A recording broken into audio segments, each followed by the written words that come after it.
بسم اللہ الرحمن الرحیم۔ السلام علیکم دوستو، دنیا بھر کی خبروں میں آج آپ سنیں گے، لیکن اس سے پہلے اگر ہو سکے تو لائک اور سبسکرائب کا بٹن ضرور دبا لیں۔ شکریہ۔ امریکہ نے ایک بار پھر مذہبی آزادی پر تشویش کا اظہار کرتے ہوئے بھارت میں نفرت انگیز تقاریر، بلڈوزر کارروائی اور تبدیلی مذہب مخالف قوانین میں مبینہ اضافے کا حوالہ دیا ہے۔ USCIRF ایک ایسی تنظیم ہے جو ہر سال مذہبی آزادی سے متعلق اپنی رپورٹ تیار کرتی ہے، جس میں دنیا بھر میں مذہبی آزادی کا سروے شامل ہے، جس کا مقصد تقریباً 200 ممالک اور خطوں میں مذہبی آزادی کی صورتحال کو فراہم کرنا ہے۔ یہ رپورٹ وزیر اعظم نریندر مودی کی تیسری مدت کے آغاز کے چند ہفتے بعد سامنے آئی ہے۔ اس کے علاوہ امریکہ کے قومی سلامتی کے مشیر کے دورہ بھارت کے دوران بھارت اور امریکہ کے اعلیٰ ٹیکنالوجی کے شعبوں میں تعاون کو مضبوط بنانے پر اتفاق کیے جانے کے بعد سامنے آیا ہے۔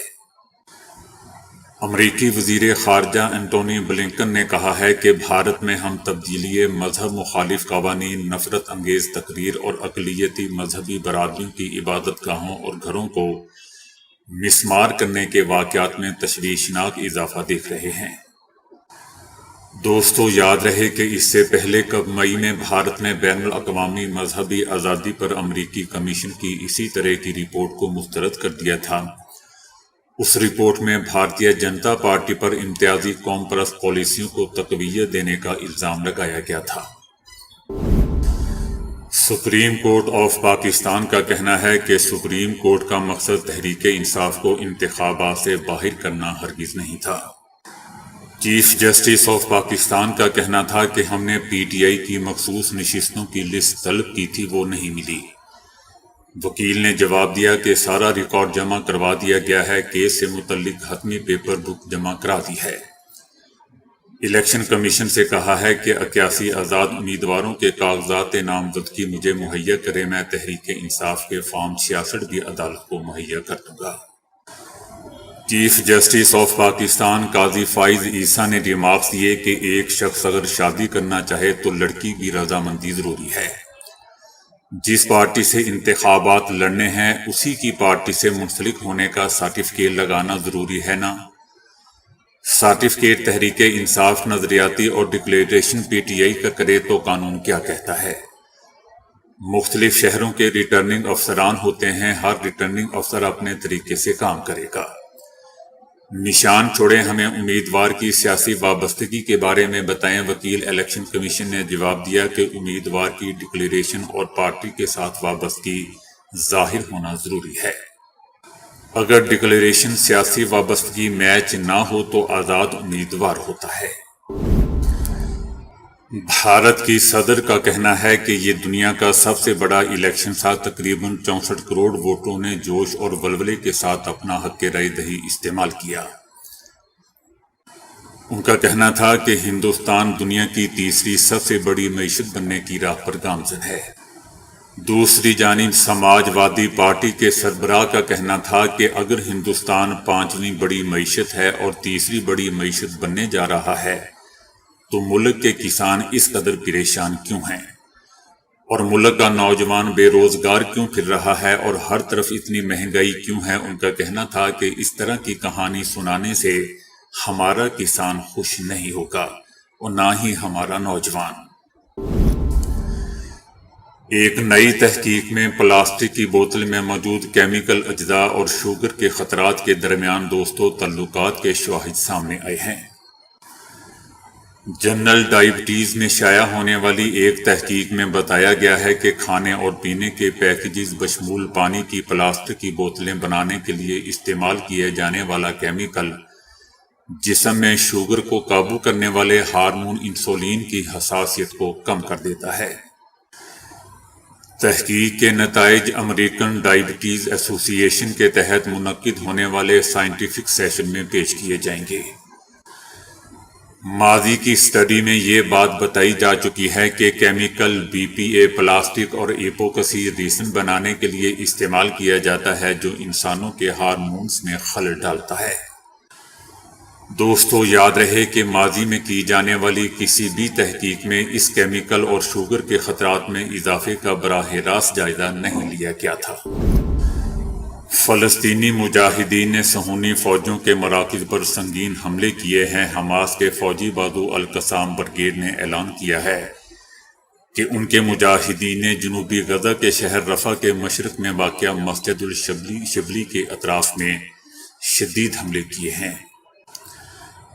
القسام بریگیڈ کے مجاہدین نے اسی طرح نستارین سیکٹر پر صہیونی فوج کے کمانڈ سینٹر پر رجوع میزائل سے حملہ کیا ہے۔ اسی کے ساتھ جہاد اسلامی فلسطین کے فوجی بازو سرائے القدس نے بھی اعلان کیا ہے کہ شہر رفح کے مشرق میں صوفہ فوجی مرکز پر مارٹر سے حملہ کیا گیا ہے۔ دوسری طرف صہیونی حکومت کے میڈیا نے خبر دی ہے کہ اسرائیلی فوج نے غزہ کے علاقے شجاعیہ پر حملہ کیا ہے۔ صہیونی میڈیا نے دعویٰ کیا کہ صہیونی فوج نے یہ حملہ شجاعیہ میں القسام بریگیڈ کے مجاہدین کی واپسی کی اطلاع ملنے کے بعد کیا ہے۔ عدت میں نکاح کیس میں عمران خان اور بشرا بی بی کی سزا معطلی کی درخواست دوستوں مسترد کر دی گئی۔ سیشن جج محمد افضل مجوکا نے عمران خان اور بشرا بی بی کی سزا معطلی پر فیصلہ سنایا۔ عدالت نے 3 بجے فیصلہ سنانے کا وقت مقرر کر رکھا تھا۔ یاد رہے دوستوں کہ 25 نومبر 2023 کو خاورمانیکا میں سول جج قدرت اللہ کی عدالت میں پینل کوڈ سیشن 3496 بی کے تحت درخواست دائر کی تھی، جس کے بعد 16 جنوری کو عدت میں نکاح کیس میں عمران خان اور بشرا بی بی پر فرد جرم عائد کی گئی تھی۔ پاکستان نے انتخابات کے حوالے سے منظور کی گئی امریکی قرارداد پر کہا ہے کہ ایوان نمائندگان کی قرارداد پاکستان کی سیاسی صورتحال کی ادھوری سمجھ کا نتیجہ ہے۔ پاکستان کا کہنا ہے کہ ایسی قراردادیں تعمیری ہیں اور نہ ہی بامقصد پاکستان دنیا کی دوسری بڑی پارلیمانی جمہوریت اور 5واں بڑا جمہوری ملک ہے۔ اس مخصوص قرارداد کا وقت اور سیاق و سباق پاکستان اور امریکہ کے دو طرفہ تعلقات کے مثبت پہلوؤں سے مطابقت نہیں رکھتے، اور اس کی وجہ پاکستان میں سیاسی صورتحال اور انتخابی عمل کی ناقص سمجھ بوجھ ہے۔ دوستو یاد رہے کہ پاکستان کی جانب سے یہ بیان ایسے وقت میں سامنے آیا ہے جبکہ امریکہ کے ایوان نمائندگان نے 8 فروری 2024 کو پاکستان میں ہونے والے عام انتخابات میں ووٹنگ کے بعد ہیر پھیر کے دعووں کی غیر جانبدار تحقیقات کے حق میں قرارداد کو بھاری اکثریت سے منظور کرتے ہوئے جنوبی ایشیا کے ملک کے جمہوری عمل میں عوام کی شمولیت پر زور دیا تھا۔ انتخابات میں دھاندلی کا معاملہ سب سے زیادہ قوت کے حامل عمران خان کی پارٹی پاکستان تحریک انصاف کی جانب سے اٹھایا گیا، جس کے رہنماؤں کو اپنا انتخابی نشان بلہ چھن جانے کے باعث عام انتخابات میں آزاد حیثیت سے شرکت کرنی پڑی، جبکہ قانونی جنگ کے بعد الیکشن کمیشن کی جانب سے پارٹی کے انٹرا پارٹی انتخابات کو غلط قرار دیا گیا۔ بھارت میں 133 دن گزرنے کے بعد بھی کسانوں کا احتجاج جاری ہے۔ مودی کے بھارت میں اپنے حق کے لیے آواز اٹھانے والے کسانوں پر دوستوں زمین تنگ کر دی گئی ہے۔ مودی سرکار کی ناقص پالیسیاں اور جھوٹے وعدوں کے باعث کسان خوار ہو کر رہ گئے ہیں۔ کسانوں کے جائز مطالبات پورے کرنے کی بجائے مودی سرکار الٹا کسانوں کو ہی مجرم ثابت کرنے پر تلی ہوئی ہے۔ مودی سرکار کسانوں کو ان کے جائز حقوق دینے میں بری طرح ناکام ہو چکی ہے، جس کے بعد کسانوں کو مجبوراً احتجاج کا راستہ اپنانا پڑا۔ کسانوں کے احتجاج کو 4 مہینے سے زائد کا عرصہ گزر چکا ہے، مگر تاحال وہ اپنے جائز مطالبات منوانے میں دوستوں ناکام ہیں۔ ملکی معیشت میں ریڑھ کی ہڈی کی حیثیت رکھنے والے کسانوں کو مودی سرکار نے یکسر نظر انداز کر دیا ہے۔ دہلی چلو پرامن کسان مارچ کے دوران بھارتی پولیس کی جانب سے نہتے کسانوں پر آنسو گیس کی شیلنگ اور ربڑ کی گولیاں چلائیں گی، جس کے نتیجے میں سینکڑوں زخمی اور کئی کسان مارے گئے۔ عوام کو متنفر کرنے کے لیے مودی سرکار کا گودی میڈیا بھی کسانوں کو تخریب کار سے تشبیہ دینے لگا ہے۔ کسانوں کا کہنا ہے کہ مودی کا سب سے بڑا مسئلہ یہ ہے کہ وہ خود پسند شخص ہے اور خود کو سپر ہیرو سمجھتا ہے۔ جبکہ حقیقت اس کے برعکس ہے۔ کسان اپنے حقوق کے تحفظ اور انسانی حصول کے لیے جدوجہد جاری رکھیں گے۔ وہ دن دور نہیں جب مودی کے ظالمانہ اقتدار کا خاتمہ ہو جائے گا۔ دی اکانومسٹ کی دنیا میں رہنے کے قابل شہروں کی فہرست کا اجراء کیا گیا ہے، جس میں کراچی رہائش کے قابل دنیا کے بدترین شہروں میں دوستو 5ویں نمبر پر ہے۔ ریسرچ اینڈ انالیسس ڈویژن کی اس فہرست کی تیاری میں دوستو 173 شہروں کی صحت کی دیکھ بھال، ثقافت اور ماحولیات، استحکام، بنیادی ڈھانچے اور تعلیم سمیت متعدد اہم عوامل کی بنیاد پر درجہ بندی کی گئی ہے۔ اس رپورٹ کے مطابق کراچی یعنی بدترین قابل رہائش شہروں میں بدستور 5ویں نمبر پر ہے۔ بنیادی سہولیات کے حساب سے کراچی نے مجموعی طور پر محض 42.7 کا سکور حاصل کیا۔ رہائش کے قابل بدترین شہروں میں کراچی سے اوپر دوستو صرف نائجیریا کا لاگوس، الجزائر کا الجزائر سٹی، لیبیا کا طرابلس اور شام کا دارالحکومت دمشق ہے۔ دوسری جانب رہائش کے قابل بہترین شہروں آسٹریا کا شہر ویانا 98.4 کے مجموعی سکور کے ساتھ اول نمبر پر پرچمان ہے۔ امریکہ کے دارالحکومت واشنگٹن ڈی سی میں سابق امریکی صدر ابراہم لنکن کا مجسمہ شدید گرمی کے باعث پگھل گیا۔ یہ مجسمہ فروری 2024 میں شمال مغربی واشنگٹن کے ایک سکول میں نصب کیا گیا تھا، جس کا مجموعی وزن 1360 کلو گرام ہے۔ 6 فٹ کے اس مجسمے میں سابق امریکی صدر کو کرسی پر بیٹھا ہوا دکھایا گیا ہے۔ شدید گرمی کے باعث ابراہم لنکن کے مجسمے کا سر اور ٹانگیں پگھل گئی۔ مجسمے کو پگھلتا ہوا دیکھ کر اسکول کی انتظامیہ نے اسے فوری ہٹا دیا، کیونکہ لوگ پگھلتے ہوئے مجسمے کی تصاویر لے کر اسے سوشل میڈیا پر وائرل کر رہے تھے۔ مجسمہ پگھلنے کا واقعہ دوستو پہلی بار نہیں ہوا ہے، بلکہ ماضی میں بھی ابراہم لنکن کا مجسمہ پگھلتا رہا ہے۔ نوبیل انعام یافتہ 16 امریکی ماہرین اقتصادیات نے اپنے ایک مشترکہ خط میں اعلان کیا ہے کہ چینی اشیاء کی درآمدات پر محصولات میں یعنی ٹیکس میں اضافے کے وعدے سمیت صدر ٹرمپ کے تمام اقتصادی منصوبے امریکی صارفین کے زیر استعمال بہت سی اشیاء کی قیمتوں میں انتہائی اضافے اور شدید مہنگائی کو ہوا دینے کا باعث ہے۔ اس خط میں کہا گیا ہے کہ اقتصادی پالیسیوں کے بعض حصوں پر ہم میں سے ہر ایک کے خیالات مختلف ہیں، لیکن اس بات پر ہم سب متفق ہیں کہ صدر جو بائیڈن کا اقتصادی منصوبہ ٹرمپ کے منصوبے سے کہیں بہتر ہے۔ اقتصادیات کے نوبیل انعام یافتہ امریکی ماہرین نے خبردار کرتے ہوئے کہا ہے کہ ہم سمجھتے ہیں کہ ٹرمپ کی صدارت کی دوسری مدت عالمی معیشت میں امریکہ کی پوزیشن پر انتہائی منفی اثرات مرتب کرے گی، جس کا نتیجہ امریکہ کی ملکی معیشت کے عدم استحکام کی صورت میں نکلے گا۔ امریکی ماہرین اقتصادیات نے لکھا کہ بہت سے امریکی پہلے ہی افراط زر سے پریشان ہیں، جبکہ اس بارے میں بھی بہت زیادہ تشویش موجود ہے کہ سابق صدر ٹرمپ اپنے غیر ذمہ دارانہ مالیاتی بجٹ سے مہنگائی کو مزید ہوا دے گا۔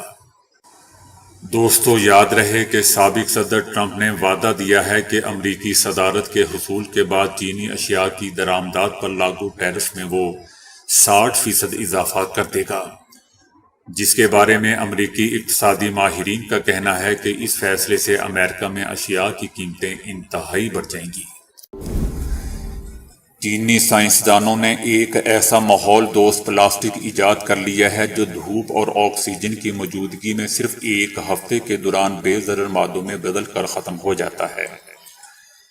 General of American Chemical Society کے تازہ شمارے میں شائع ہونے والی اس تحقیق کے مطابق یہ پلاسٹک لچکدار ہے اور خاص طرح کے نامیاتی یعنی آرگینک پولیمر سے بنایا گیا ہے۔ جب تک اس پر دھوپ نہیں پڑتی تب تک یہ پلاسٹک اپنی اصل حالت برقرار رکھتا ہے، لیکن دھوپ میں رکھنے پر یہ ہوا میں موجود آکسیجن کے ساتھ کیمیائی عمل شروع کر کے تیزی سے تحلیل ہو کر بے ضرر مادوں میں ٹوٹنے لگتا ہے، جس کے بعد ہائی پروڈکٹ سکسینک ایسڈ بچ جاتا ہے۔ یہ ایک قدرتی مرکب ہے جس کی ادویہ سازی اور غذائی مصنوعات کی تیاری میں بہت مانگ ہے۔ اسے اسمارٹ فونز، ٹیبلٹ اور ڈیسک ٹاپ کمپیوٹرز وغیرہ کے لیے ایسے لچکدار برقی آلات میں ضرور استعمال کیا جا سکے گا۔ ان آلات کو ناکارہ ہو جانے کے بعد دھوپ میں رکھ کر تلف کیا جا سکے گا۔ دوستو، یاد رہے کہ ہر سال استعمال شدہ برقی آلات سے کروڑوں ٹن برقی کچرا پیدا ہوتا ہے۔ اقوام متحدہ کی رپورٹ دی گلوبل ای ویسٹ مانیٹر 2020 سے پتہ چلتا ہے کہ گزشتہ سال دنیا بھر میں 5 کروڑ 36 لاکھ ٹن برقی کچرا پیدا ہوا، جسے تلف نہیں کیا جا سکا۔ Huazhong university of science and technology Wuhan میں یہ منفرد اور ماحول دوست پلاسٹک تیار کرنے والی ٹیم کے سربراہ ڈاکٹر لیانگ لوکا کا کہنا ہے کہ ابھی یہ پلاسٹک ابتدائی مرحلے میں ہے۔ کیا ہم نے کبھی غور کیا ہے کہ عام بات چیت کے دوران ہم کتنی بار غیبت کرتے ہیں؟ عام طور پر لوگوں کو غیبت کرتے ہوئے پتہ ہی نہیں چلتا کہ وہ کیا کر رہے ہیں۔ گفتگو کے دوران کسی ایسے شخص کے بارے میں بات کرنا جو اس وقت موجود نہ ہو وہ غیبت کہلاتا ہے، اور اگر آپ اس کی نجی یا ایسی باتیں دوسروں کو بتائیں جو اس نے نہ صرف آپ پر بھروسہ کر کے کہی تھی تو یہ جرم اور بھی سنگین ہو جاتا ہے۔ جو انسان کسی کی برائی لوگوں کے سامنے کرتا ہے اس کا تعلق اس سے تو خراب ہوتا ہی ہے، لیکن ساتھ ہی لوگ اس پر بھروسہ کرنا بھی چھوڑ دیتے ہیں۔ لوگ یہی سوچتے ہیں کہ جو آج کسی اور کے بارے میں بات کر رہا ہے وہ کل ہمارے بارے میں بھی بات کر سکتا ہے۔ اس لیے ایسی بری عادت رکھنے والے شخص کو اکیلا چھوڑ دیا جاتا ہے اور معاشرے میں اس کی کوئی عزت باقی نہیں رہتی۔ آپ صلی اللہ علیہ وآلہ وسلم نے فرمایا کہ اگر وہ برائی جو تم کہہ رہے ہو اس کے اندر ہے تو تم نے اس کی غیبت کی، اور اگر جو تم کہہ رہے ہو اس کے اندر نہیں ہے تو تم نے اس پر بہتان لگایا۔ اس کا مطلب یہ کہ ایسی برائی کرنا جو اس شخص میں موجود بھی نہ ہو وہ غیبت سے بھی بڑا گناہ ہے۔ رسول اللہ صلی اللہ علیہ وآلہ وسلم نے فرمایا کہ جب مجھے معراج کرائی گئی تو میرا گزر ایسے لوگوں پر سے ہوا جن کے ناخن تانبے کے تھے اور وہ ان سے اپنے منہ اور سینے نوچ رہے تھے۔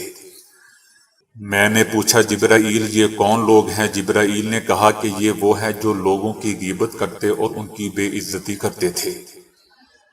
اس لیے دوستو، بے مقصد بولتے رہنے سے پرہیز کریں، اس سے بات کہاں سے کہاں نکل جاتی ہے کچھ پتہ نہیں چلتا۔